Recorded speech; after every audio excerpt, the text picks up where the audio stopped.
Olá, graça, paz e misericórdia da parte daquele que vive e reina pelo século dos séculos. Eu sou Erivelto Soares e você está no canal Escatologia Plena, o canal de estudos da escatologia consumada, preterismo completo aqui do Brasil. Nessa oportunidade, eu quero, meus irmãos, dar continuidade ao que foi tratado num vídeo anterior, tá certo? Vou deixar aqui um card para você que não assistiu, onde falamos a respeito do Espírito Santo, se cessou ou não cessou pós 70. Muito importante que foi abordado, onde fizemos a separação daquilo que consta os dons e daquilo que consta a questão do ofício do Espírito Santo. Na ocasião, apresentaram-se duas objeções, tá? Que eu quero trazer aqui para vocês, muito importante, onde eu quero refutá-los. São duas objeções. Uma que está trabalhando na questão da cessação dos dons, e a outra objeção que trabalha na questão da permanência do Espírito Santo depois de 70. Então, vamos à primeira objeção. Muito bem, a primeira objeção, ela diz o seguinte: ninguém poderia estar ensinando a palavra de Deus se os dons cessaram. Como é que você, utiliza aí o YouTube, como muitos outros ministros da graça de Deus, falam da palavra de Deus de forma extraordinária, ensinam os santos, sem com que existisse os dons? Como é que isso pode ser possível? Olha só, vamos refutar então essa objeção. Ele acha que isso é impossível. Olha só, qualquer pessoa, meu irmão, minha irmã, que ensina a palavra de Deus, tá? Depois de 70, não faz por meio de revelação. Foi isso que tratamos no vídeo anterior, tá bom? Então, qualquer pessoa que ensina a palavra de Deus não faz por via de revelação. Não, todos que ensinam a palavra de Deus o fazem, depois de 70, o fazem por via da palavra já revelada nas Escrituras. Como eu expliquei naquela ocasião, antes de 70, não existia os 27 livros que compõem o cânon do Novo Testamento. Não existia isso, só existia o Velho Testamento. Mas quando eles se reuniam para ouvir o que é que Deus tinha para eles não abriam as epístolas de Paulo para ler o que é que Deus queria, não. Tá bom? Ali estava sendo redigido todos esses livros, para que a gente pudesse mais tarde conhecer, como estamos conhecendo hoje, como outros conhecerão, mas antes era de forma revelacional. Eles recebiam diretamente de Deus e trazia assim para a igreja. Tá bom? Então, cada um nos seus devidos lugares, cada um com a sua função, mediante os dons recebidos, para que pudesse tratar dessas revelações e trazer para a igreja. Aqueles que falavam em outras línguas, não em línguas estranhas, falavam da parte de Deus e os intérpretes assim interpretavam. Os profetas que estavam no meio deles profetizavam da parte de Deus e todos respeitavam. É importante entender que, da mesma forma que os profetas do Velho Testamento, os profetas do Novo Testamento, eles tinham autoridade de Deus, meu irmão, minha irmã. Eles tinham autoridade de Deus para ordenar, para comissionar, para prever o futuro, tá bom? Isso, nem eu, nem ninguém tem essa autoridade. A gente apresenta os textos da Bíblia porque já estão revelados aqui. Tudo que eles trataram de forma revelacional, de forma direta, estão aqui escritas para nós, para que a gente possa fazer as nossas reflexões e conhecer a vontade de Deus eterna para nossas vidas. Então, não é de forma sobrenatural como era antes, tá bom? Então, os profetas, naquela ocasião, eles tinham essa função, cujo qual nós não temos. Olha só, por exemplo, em Atos capítulo 11, temos aqui um texto muito importante, quero compartilhar com vocês. No versículo 27, que texto importante, ao 28, que diz assim a palavra do Senhor. Olha lá, 27 e 28 de Atos capítulo 11, diz a palavra do Senhor. Naqueles dias, desceram profetas de Jerusalém. Olha, desceram profetas de Jerusalém. Então, estão vendo? Profetas, o dom de profecia, profetas, ainda estava em vigor, antes de 70. Então, eles desceram de Jerusalém para Antioquia. Olha só, profetas de Jerusalém para uma cidade gentílica. Estão vendo? Isso aqui é muito importante.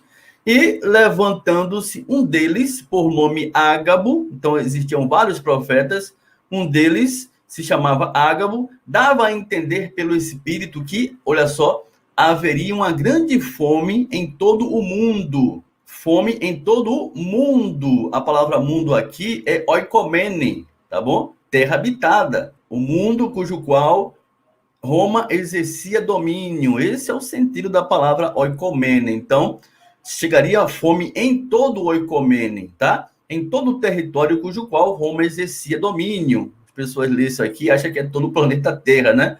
Então, esse é o sentido, oikomene, né? Que muitos distorcem o sentido pelo fato de não compreender o original do que trata a palavra mundo aqui. Diz assim, e isso aconteceu no tempo de Cláudio César.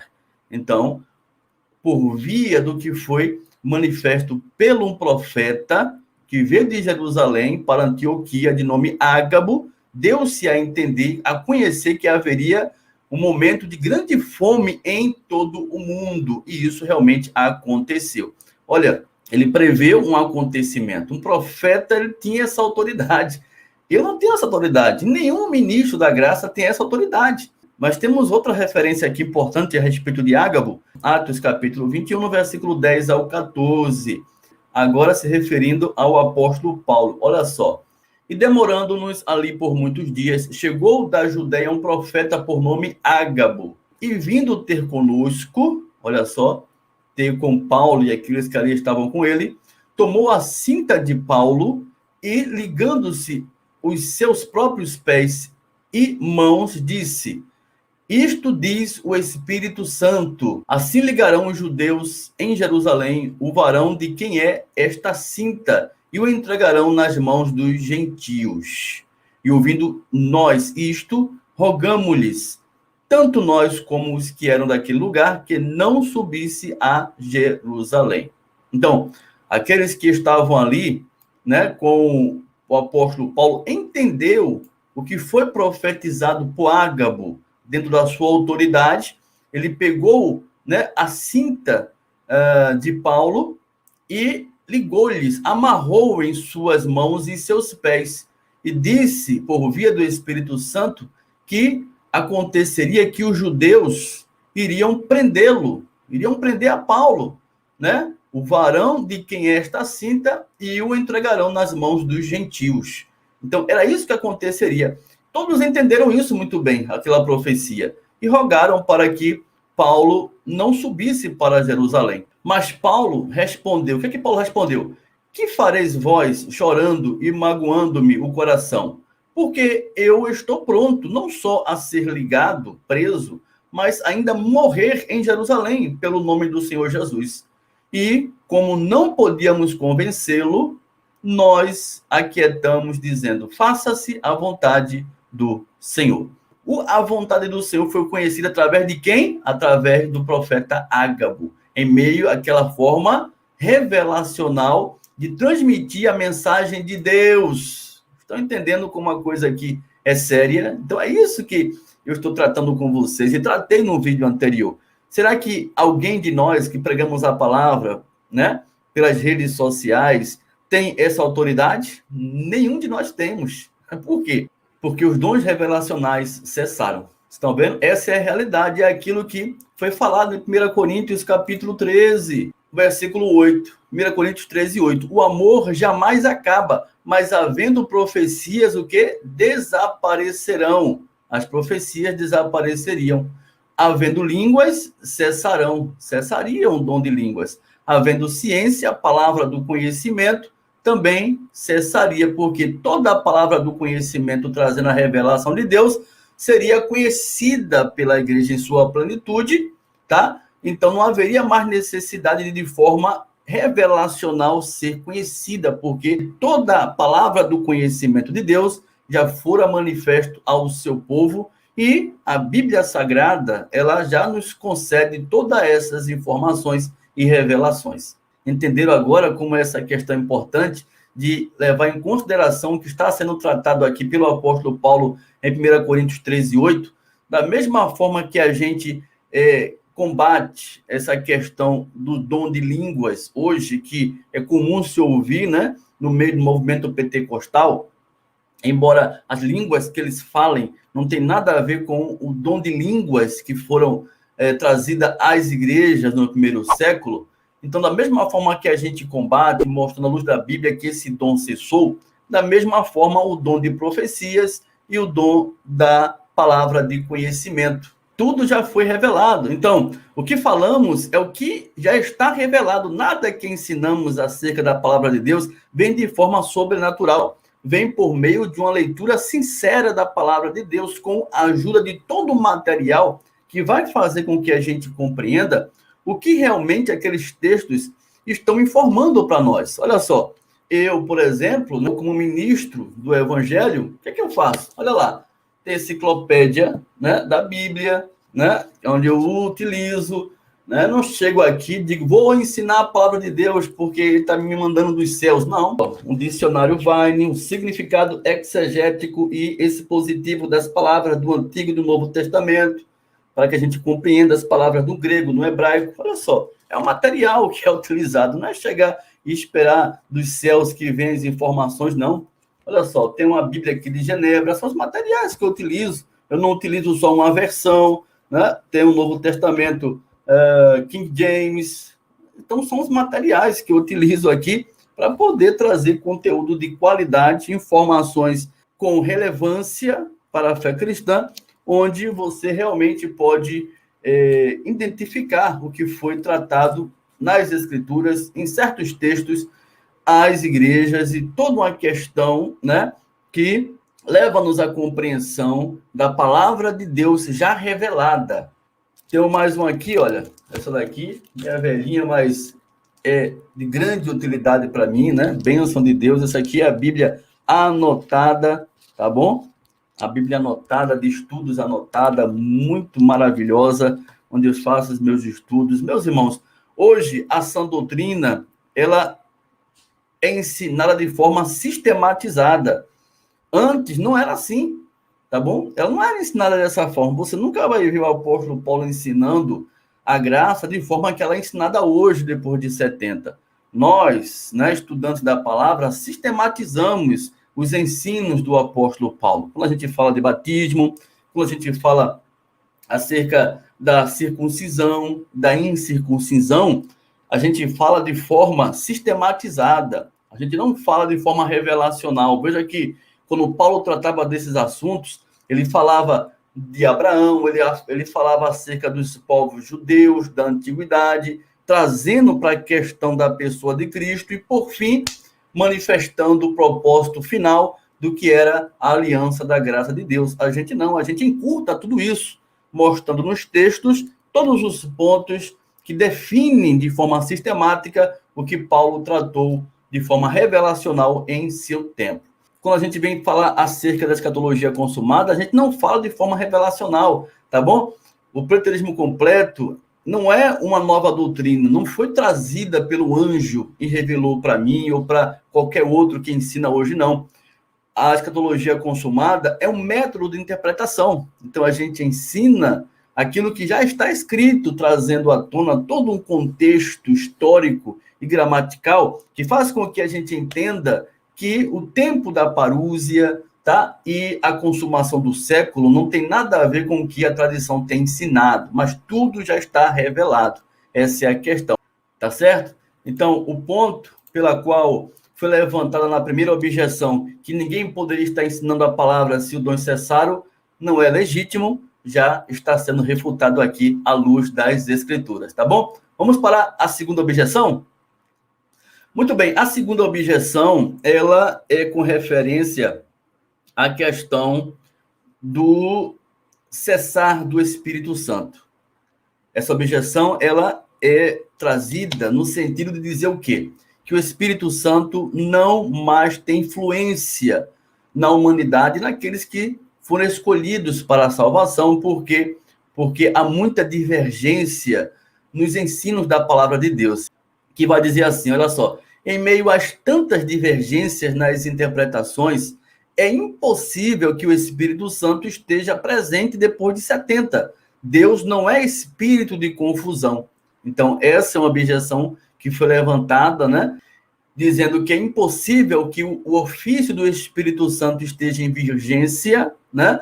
Porque há tanta divisão no meio da igreja, por conta das divergências de interpretações que fazem das Escrituras. Será que isso é legítimo?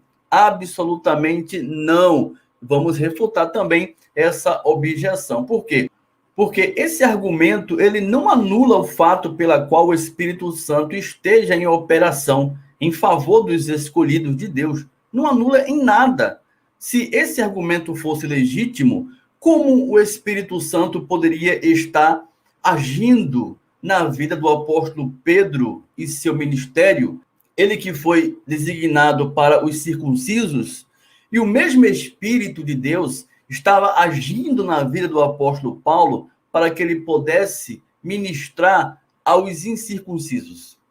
Estão vendo que essa objeção não tem legitimidade naquilo que propõe dizer que o Espírito Santo não tenha mais como existir depois de 70 por conta das divergências que surgem, né, das pessoas devido aos textos que são muitas vezes analisados. É preciso entender que a presença do Espírito Santo é que nos leva a viver a uma nova natureza em Cristo Jesus, tá bom? Não tem nada a ver com questões teológicas, tá bom? Que trazem divergências, embates, né? Às vezes discórdias, não tem nada a ver com essas questões. O Espírito Santo, ele tem a ver com a questão do novo nascimento, uma nova pessoa, um novo ser criado em Cristo Jesus. É o ser uma nova criatura. Essa é a questão aqui que nós temos que compreender, que foi trazido ali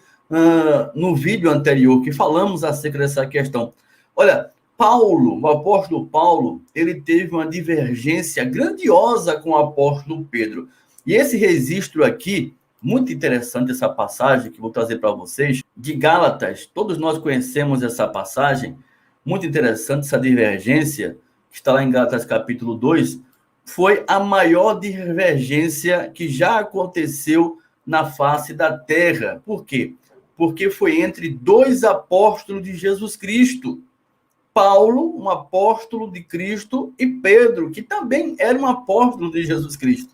Ambos com o Santo Espírito. Porém, divergiram entre eles. Estão vendo como é que o Espírito Santo não poderia estar agindo hoje por conta das divergências que acontecem em nosso tempo? É totalmente uma falácia esse tipo de objeção. Olha lá, Gálatas capítulo 2, no versículo 11, diz: quando, porém, Cefas veio a Antioquia, resisti-lhe face a face. Paulo resistiu a Pedro face a face, porque se tornaram como repreensível. Por que Pedro se tornou repreensível? Com efeito, antes que chegassem alguns da parte de Tiago, judeus, comiam com os gentios. Pedro, estando com os gentios, ele se comportava como qualquer gentio. Quando, porém, chegaram, afastou-se e, por fim, veio apartar-se, temendo os da circuncisão. Então, de forma dissimulada, Pedro, quando via, né, Tiago chegar com os demais judeus, então Pedro se afastou, temendo aqueles da lei, porque ele estava no meio dos incircuncisos, se comportando como qualquer outro gentio. E também os demais judeus dissimularam com ele. O que Pedro estava fazendo naquela ocasião trouxe um desconforto para os demais que estavam ali observando o que Paulo tinha ensinado, vivendo de forma comportamental da forma que Cristo queria. A sua dissimulação persuadiu a outros também fazerem da mesma forma, a ponto de que o próprio Barnabé, olha só, Barnabé, um gentil, né, que estava ali entre eles, ter se deixado levar pela dissimulação deles. Então, olha, Barnabé também se deixou levar pela dissimulação daqueles que ali estavam, né, compactuado com Pedro, uma vez que Tiago e os demais judeus chegaram ali naquela ocasião e viu Pedro ali junto com os gentios. Quando, porém, diz o apóstolo Paulo, vi que não procedia corretamente segundo a verdade do evangelho. Olha que o evangelho exige uma verdade, tá? Então é isso que a gente sempre bate nessa tecla aqui. Não é a verdade do evangelho, ela nunca foi e nunca será subjetiva. Não, de forma nenhuma, ela não é subjetiva. Não é como eu quero ensinar, não é como ninguém quer ensinar. É como Deus deixou para que a gente possa entender. Tá bom? Então, nós temos que saber examinar para extrair o máximo possível da verdade que está escrita na sua palavra. Tá bom? Então, nós temos essa tarefa de examinar. Então, quando vi que não procediam corretamente segundo a verdade do evangelho, e aqui eu trago um repúdio a todos aqueles que se posicionam como agnósticos, tá? Dizendo que não existe verdade, então ele tem que engolir isso aqui, qualquer um que se apresente como agnóstico, porque o evangelho exige uma verdade. Paulo reivindicou a verdade pela qual aqueles que estavam ali, né, dissimularam, seguindo a Pedro. Ou seja, eles não estavam agindo de forma segundo a verdade do evangelho, o apóstolo Paulo disse. Então, Paulo vai e repreende a Cefas, a Pedro, na presença de todos. Tá bom? Não foi de recado, não. Foi na presença de todo mundo. Se, sendo tu judeu, vives como gentil e não como judeu, por que obrigas os gentios a viverem como judeus? Então, aqui, nós encontramos o registro da maior divergência já existente na face da terra, né, de dois cristãos, de duas pessoas que serviram a Deus em todo o seu ministério, Pedro e o apóstolo Paulo.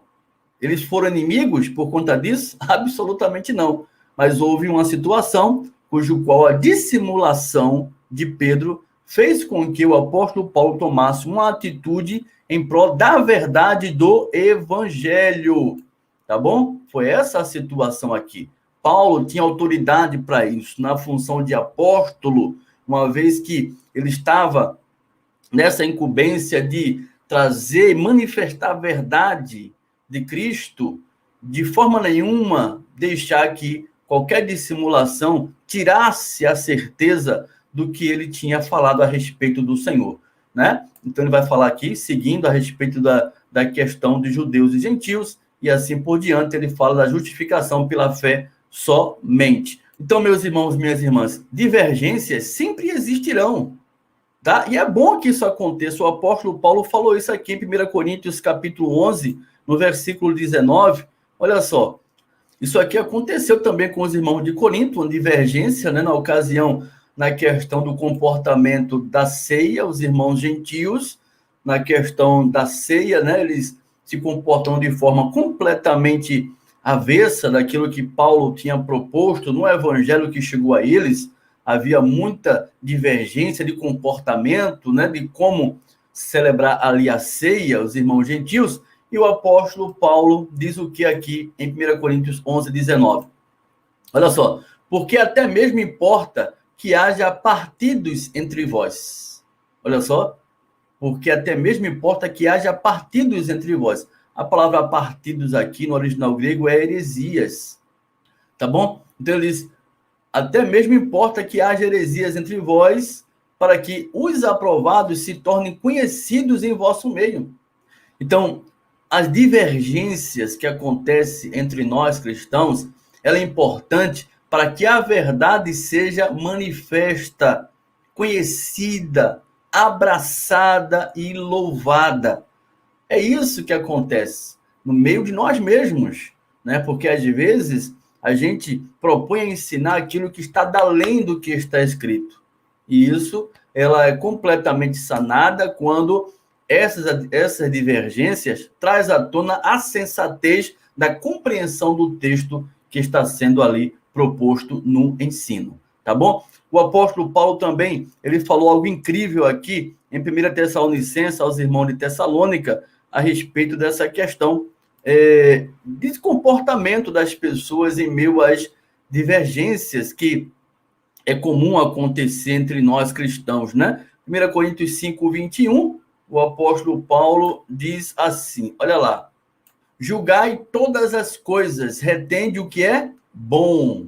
Então, ou seja, todas as coisas, tá? Elas devem ser julgadas. É por isso que examinamos, principalmente naquilo que tange a palavra de Deus, né? Tem muitas pessoas ensinando a palavra de Deus. Hoje, através do YouTube, aqui tem mesmo. Temos esse veículo, né, gratuito, que nos fornece condições de ensinar de forma cujo qual nunca foi ensinado antes.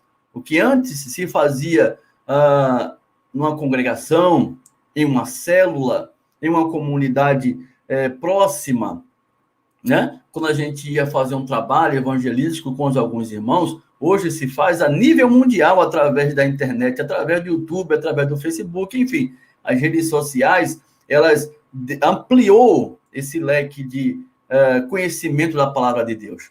Então, essa forma de se pregar também não está isento da ponderação, tá? Eu não posso, de forma nenhuma, olhar para aquele irmão como inimigo da fé, porque há pontos que ele ensina que não está de acordo com o que eu penso.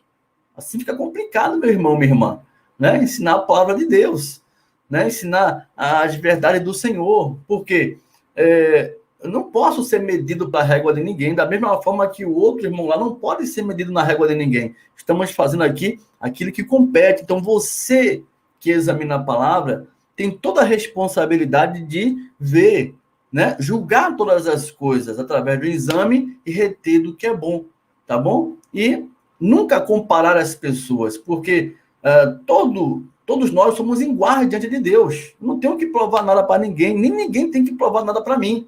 Apenas ensinar a palavra e nós, com esse Espírito Santo, se comportar de uma forma que Deus seja sempre louvado, tá bom? Deus seja sempre louvado. Se eu ensino aqui coisas que jamais eu esteja cobrando meio de justificação, então eu estou ensinando aquilo que é condigno à graça de Deus. Se eu estivesse dizendo aqui, olha, quem não se render ao preterismo completo não herdará o reino de Deus. Aí é heresia. Aí eu tenho que ser combatido a ferro e fogo. Mas eu não ensino isso aqui. Como muitos irmãos da graça, não ensino outra coisa, não ensino, olha, se você não fazer parte desse canal, você não vai herdar a vida eterna. Pelo amor de Deus, isso é heresia, claro, né? Isso a gente não vai seguir. Mas uma vez que o centro é Cristo, né? É o seu amor inefável, é a sua maravilhosa graça, embora haja divergências de certos assuntos, porém o corpo é de Cristo. Cristo é o centro e ele será sempre louvado em nome do Senhor Jesus, está certo? Então, o espírito de confusão na objeção do irmão não tem nada a ver com a questão pela qual o Espírito Santo não atue em nossos dias, muito pelo contrário. O Espírito Santo, em meio a essas divergências, né, a essas confusões, vão provar realmente quem são realmente aqueles que estão no Espírito e aqueles que vivem segundo a carne, aqueles que não foram regenerados, aqueles que precisam ainda de conhecerem a Cristo, né? Tem muita gente que precisam ainda conhecer a Cristo, serem regenerados, falam da palavra, mas sem regeneração, por conta de seus comportamentos. É isso que, essas coisas que deixam isso saliente. O Espírito Santo deixa-nos compreensíveis acerca do homem regenerado e do homem não regenerado. Essa é a questão que a gente atesta gloriosamente que o Espírito Santo ainda esteja em vigência, tá bom? Então está aí duas objeções claramente refutadas, tá bom? Em nome do Senhor Jesus, não tem nada a ver a questão que foi levantada a respeito dos dons e a respeito do ofício do Espírito Santo. Espero que você tenha gostado. Se você gostou, deixa o teu like, por favor, compartilha com os teus amigos, tá? Irmãos, aquelas pessoas que precisam ouvir essa palavra, que tem esse pensamento, né, acerca da divergência de ensino, aquelas pessoas que acham que ainda há necessidade dos dons espirituais, são informações importantes que temos aqui, com certeza vai cooperar muito na vida dos irmãos que precisam conhecer melhor a verdade do eterno Rei Jesus. Então, é isso aí, eu quero agradecer a todos vocês, fiquem na paz de Cristo, e até a próxima oportunidade, querendo Deus, em nome de Jesus. Graça e paz.